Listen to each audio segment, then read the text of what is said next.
D'accord. Donc je suis avec Francis Leder. Je ne sais pas si on prononce Leder ou Leder, d'accord. Et donc vous êtes plongé dans la poésie juive, à la fois en tant qu'historien ou sociologue, et à la fois en tant qu'auteur. Absolument. C'est du reste la lecture des poètes juifs d'expression française qui m'a donné, je me suis nourri de lecture avant d'oser écrire et en fin de compte j'ai trouvé ma propre expression dans un style que je crois, dont je crois pouvoir dire qu'il est propre, mais j'essaie de m'inscrire dans une tradition de littérateurs juifs francophones parce que la difficulté de la traduction qui nous coupe toujours de l'accès à l'esprit originel de l'auteur, en fait, me contraint, parce que le français est ma langue maternelle, à mieux comprendre, mieux apprécier les auteurs de langue française. Et donc, c'est ma langue d'expression naturelle. Bien Alors, évidemment, moi, d'autres je suis concerné directement parce que moi, je suis le petit-fils d'une poétesse juive française. Et je crains que vous ne l'ayez pas mis dans votre panthéon. Elle s'appelle Claude Jonquière. C'est une poète. Comment? Non, effectivement, Vous la connaissez? de nom, mais elle ne figure pas Voilà, dans non, parce que moi j'ai tous ses poèmes, elle a publié, non, elle a fait d'ailleurs elle a fait une expérience d'émigration en Argentine. Elle est marquée à la fois par la Provence, par l'Argentine. Elle a écrit Effectivement, j'ai une conférence que je donne prochainement au Café des Psaumes et sur laquelle Ah oui. je pose ma réflexion et elle ne figure pas parmi les textes qui illustrent ma réflexion sur la poésie juive. J'ai fait une soirée il y a quelques années dans un groupe de poésie juive, de poésie française sur ma grand-mère justement. On a lu ses poèmes. Donc voilà, excusez-moi, je fais une petite parenthèse, mais c'est vrai que j'aimerais bien éventuellement que l'on s'intéresse à son cas. Si ça vous intéresse éventuellement de vous travailler là-dessus. Et alors, donc, quels sont les auteurs juifs qui vous ont justement déclenché votre vocation Parce que parmi le premier, il y a André Spire qui est contemporain d'Edmond Flegel et qui a trouvé dans la poésie l'expression à la fois d'une sensibilité et d'un cheminement culturel, politique, littéraire.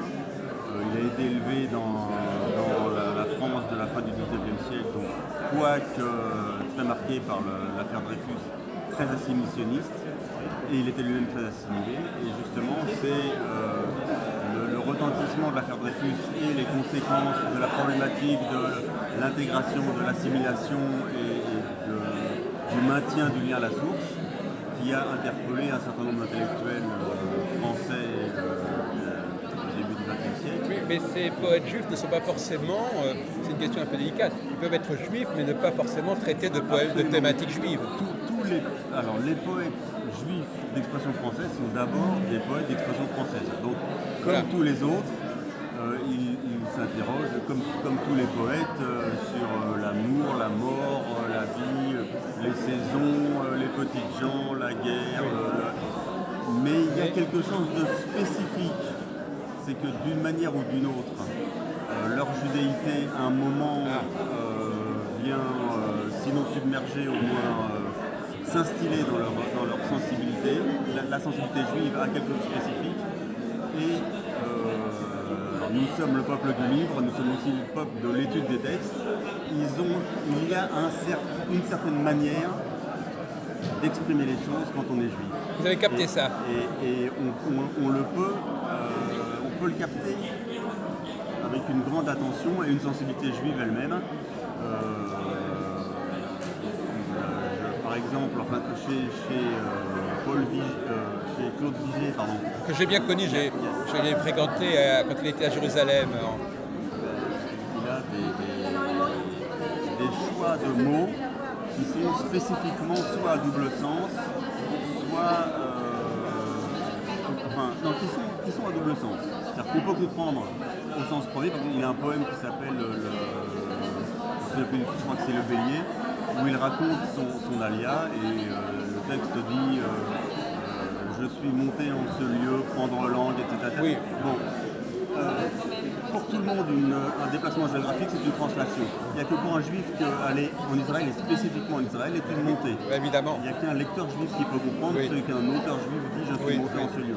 Prendre langue, il y a un jeu de mots, c'est évidemment prendre contact, mais tout immigrant en Israël commence par passer quelque temps à l'Ulpan, où il prend réellement une nouvelle langue. Donc l'idée de prendre langue veut dire quelque chose dans ce contexte juif. S'approprie une nouvelle langue. Et il y a tout un tas comme ça, enfin c'est une illustration, mais il y a tout un tas de spécificités, d'expressions, de structures, de choix de vocabulaire qui font qu'un texte est spécifiquement juif. Alors, il ne faudrait pas trouver du juif dans tout, y compris là où il n'y en a pas, parce que c'est un peu le problème qu'on a avec l'art contemporain. Il faut plus de talent au public qu'aux artistes. C'est un peu embêtant. Donc il ne faut pas mettre dans un texte des choses que l'auteur n'y a pas mises. Mais par exemple, il y a un auteur qui s'appelle Marianne Cohn qui a écrit plusieurs textes, dont un où elle a un rythme de 4 phrases à chaque fois.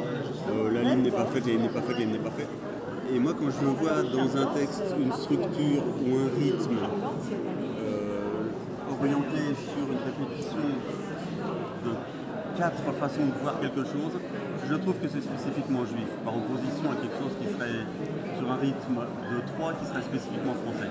Mais la culture française, alors d'abord héritée parce que c'est quand même un pays foncièrement chrétien et catholique, donc l'idée des valeurs, de la construction intellectuelle repose sur le Père, le Fils et le Saint-Esprit. Même après la Révolution, on nous impose un triptyque de valeurs, liberté, égalité, fraternité. Un mode de fonctionnement en philosophie, on vous apprend qu'une étude bien structurée, il y a thèse, antithèse, synthèse. On est structuré pour penser à 3. Les Juifs sont structurés pour penser par 4.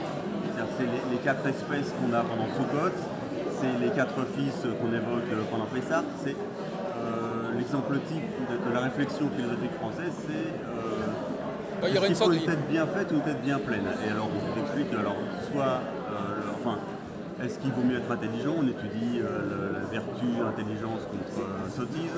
Est-ce qu'il vaut mieux être savant, on étudie le bien fondé d'être plutôt instruit que non instruit. Et puis en fin de compte, la conclusion générale du reste, il vaut mieux être intelligent et savant que bête et ignare. On est bien content.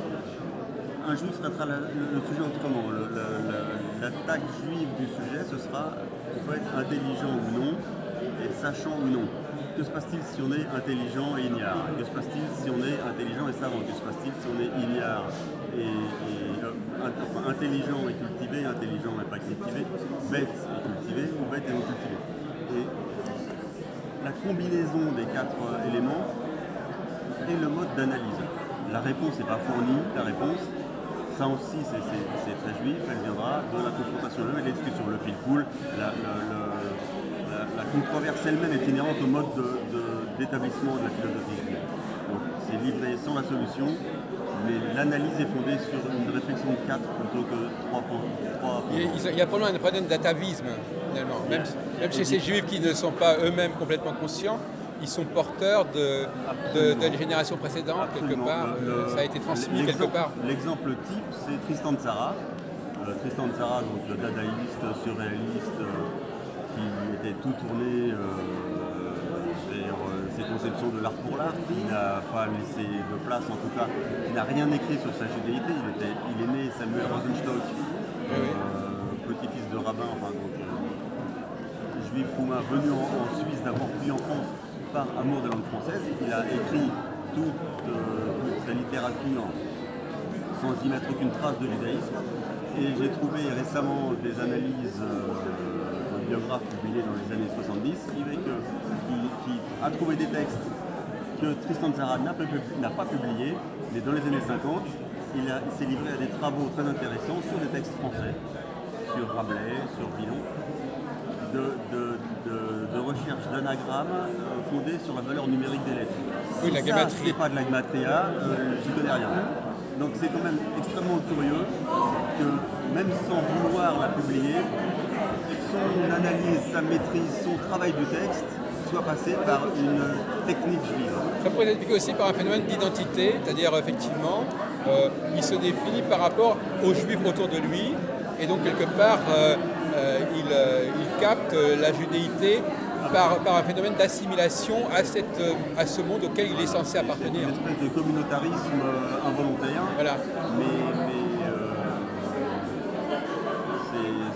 c'est constant. Alors on va passer à votre propre production.